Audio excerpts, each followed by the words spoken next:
here again. I'm with Felipe. Hello. Thanks for joining us, Felipe.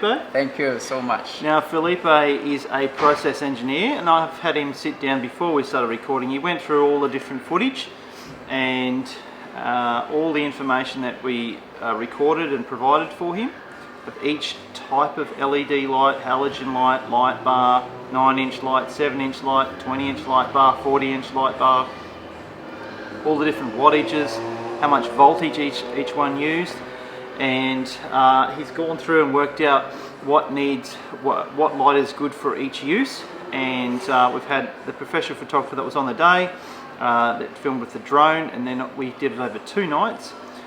Filmed everything the first night and then everything again the second night to make sure there was no major differences, and that way we could make sure we're getting the correct, most accurate footage.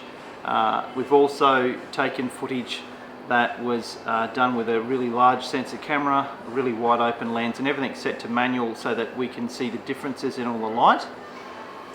And so we're going to go through that footage now. So we're not going to go and look at the aerial footage in any particular order. We'll go through and look at all the different types of light shot with the drone, just to look at the initial spread and the colour and how the light was reacting. And then we'll look at it as a slide process with all the different 9 inches compared to each other, and then all the 7-inch LED lights compared to each other, and then 2 LED light bars that are 20-inch. And that way you can give us some feedback on what you've seen, and we can talk about the results. So if we look at the Weldex first, in the 9-inch, as we can see here, nice even clean spread. Yes. That you were discussing with us earlier. Nice clear light. Yes. Nice long range. Good angle. Yep, good angle. We can see what's happening on the road there. We can see all the way down further into where we have some taller trees and some power poles. So that's a nice effective light. And we will look at the 40-inch Weldex light bar. So not as nice, not what we would expect, but still partly what we'd expect. It's a beam that just goes straight down range, and it's not an ugly light. It gives you a nice soft edge on it, but it doesn't give you the same range that the big 9-inch Weldex would give you. True. And it's a usable light, but it suits someone that sort of wants a bit of in between. They're not really after massive range, but they're wanting a nice clear light bar that sits on top of a car. Then if we look at the firelights, traditionally this is an older technology. The yellow one. Yes, so the halogen light, now it's popular for people that want something in a dusty environment, but it's not the only alternative. As we discussed earlier, he was looking at the results. If you wanted the warmer coloured light, dark. yeah, this one has a lot of dark sections in the pattern. Yes. And if we look at that dark section in the pattern, it's because the reflector isn't designed that well. It could be a lot better design. It's got a nice initial edge to it, but it's very similar to modern dual cabs that have projector lenses, where you've got a beam down the centre road, but these edges of the road, they aren't really well lit. Yes. And that's a 4 volt light, so it's taking a lot of power of the alternator, making the alternator work very hard, and the build quality isn't the best, but we'll get into build quality later on. This is more suitable for people who will enjoy this kind of activities. Yeah, dust or in a dusty environment. Yeah. So if you want a light that has a better spread than that, you would get an ultravision light that's got a 4000 Kelvin, or you'd put a filter over another style of LED light to achieve the same result of this, but a lot smoother spread, correct? Yes. Yep. Okay, so I'll just close out of that footage and we'll look at this is the Ultra Max light bar. Good angle. Very good angle. As we're looking at this, it's got lights up all the edges of the road, all the way down range there, and then gives you a really good range as well. So we're actually seeing these lights, especially in the bush. Yeah, all through the bush. See it all, everything. That's correct. And properly. If there's a kangaroo or something hidden in that grass, you'd see it straight away. Yeah. So middle of the road on the middle of the range in the colour of the light, so it's a 5,000 to 6,000 Kelvin light, so it's a good usable light for all round use. If we, this is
footage, let's look at the slides with each piece side by side. So we'll look at the 9-inch and compare all the 9-inch LED lights side by side.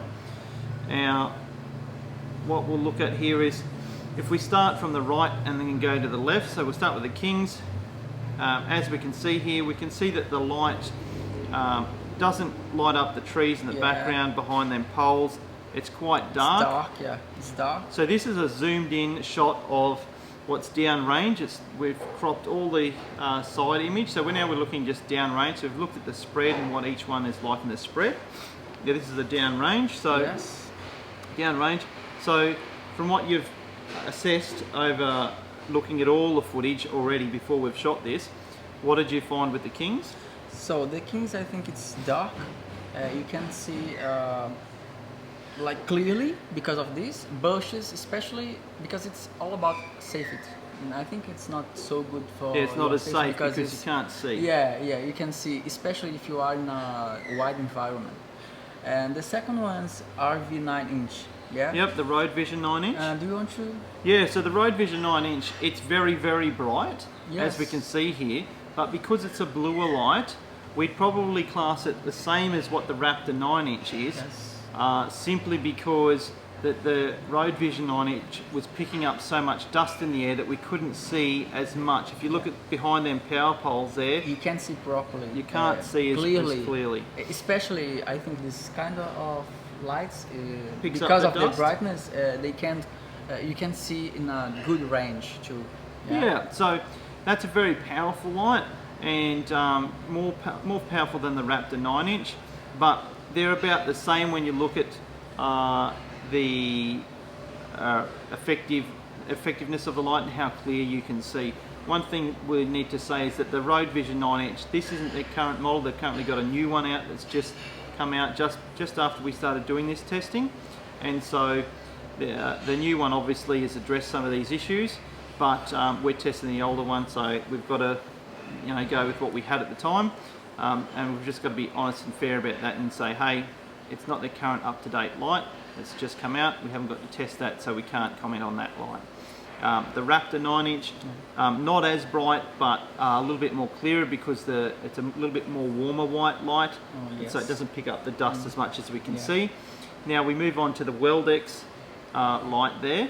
So the Weldex Ultra Wider and the 140 Ultra Vision, they're all really bright lights, but they've all got differences about the light that suits one person over another. So the Weldex 9 is a lot brighter and clear light, but it's more of a narrow beam, and that's why it's so bright downrange. So you can see so clearly. Yeah, really clearly. And with that downrange, if you wanted a light more for out west where you're touring and you need a narrower beam and you might back it up with a light bar for the initial bit of spread on the side of the road, you would definitely go the Weldex 9-inch. If you're wanting a little bit wider beam and nice even spread, you'd go the Ultra 140 in the combo, because it's more of a combo light, a little bit wider beam, similar range as you can see. It's a little bit brighter than the Weldex 9-inch, plus it has. So now we're looking at the 7-inch lights. So we've got high beam on the left there, quite dark. We've got the Ultra Vision 7-inch and the Raptor 7-inch, just as a comparison. Ultra 7-inch is much brighter even than the Raptor 7-inch, but the Raptor's a budget light, the Ultra Vision is a high-end light. So 7-inch lights, very effective, as you can see. They had good spread on them, and the 7-inch light is very, you can save a lot of money by buying two 7-inch lights instead of the two 9-inch lights, and both of these 7-inch lights are a better light than the King's light. And so you would just say, okay, well, if I wanted to save some money and if I wanted a light that goes just as good and let more air flow through the front of my car, I don't need a kilometre range, I'd go for one of those. Easily. Alright, we'll just close out of that. So 20-inch light bars. So we'll have a look at the 20-inch light bar side by side slide. So high beam on the left, quite dark in comparison to the two of them. Both of these lights are inexpensive. They are not expensive at all. They have 5-year warranties. They're well made. They're affordable, as I just said. and yet you can see, yes, on the aerial footage they've got an okay spread, they've got an okay range, and when you zoom in on that range you still have quite good range for a little 20-inch light bar. So Yes. if you're on a coastal area or where you didn't need massive range, For farmers. and for farmers, Great for this farmers. is a great light, good all-round light, and it doesn't have the massive range that the big high-end 9-inch lights have. But you know what? If you're trying to get into the market and you needed to make your lights a lot more safer to use on high Yes. beam, both of Goes those are very good handy. options. Yeah. You can see here that you've got good light in the foreground and good light in the background there. Yeah. You can see the bushes. Yes, around, yeah. you can see the bushes behind the poles. Yes. So both of those are actually better than some of the, you know, that 9-inch from King's, and these have a 5-year warranty. So Definitely, yes. what do we take out of this? One, you get what you pay for. Two, the more you spend, usually the build quality is a lot Quality is better. important, Yeah. The light output, if you want something that truly does go further Yeah. down range and lights it evenly, you've got to spend a lot more money. If you want a budget light that outputs nice and clean, Yeah, yeah. buy a 20-inch light bar.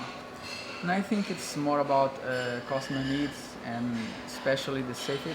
Safety side of it. Yes, because if you are in a, it depends on your environment, or even if you are an adventurous person, I think you need to concern about this, your safety and all your needs. So Yeah. it's important to make sure what you want.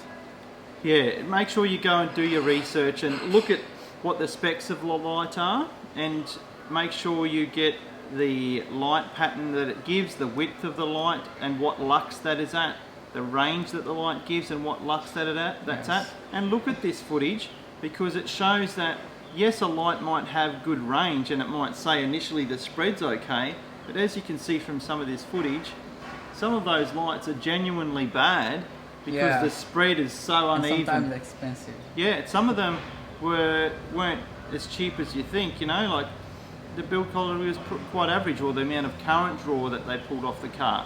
So, you know, obviously in the 9-inch lights, you'd probably go for those top 3 if you can afford them. If you can't, go for the next 2 down, or go for a 7-inch light.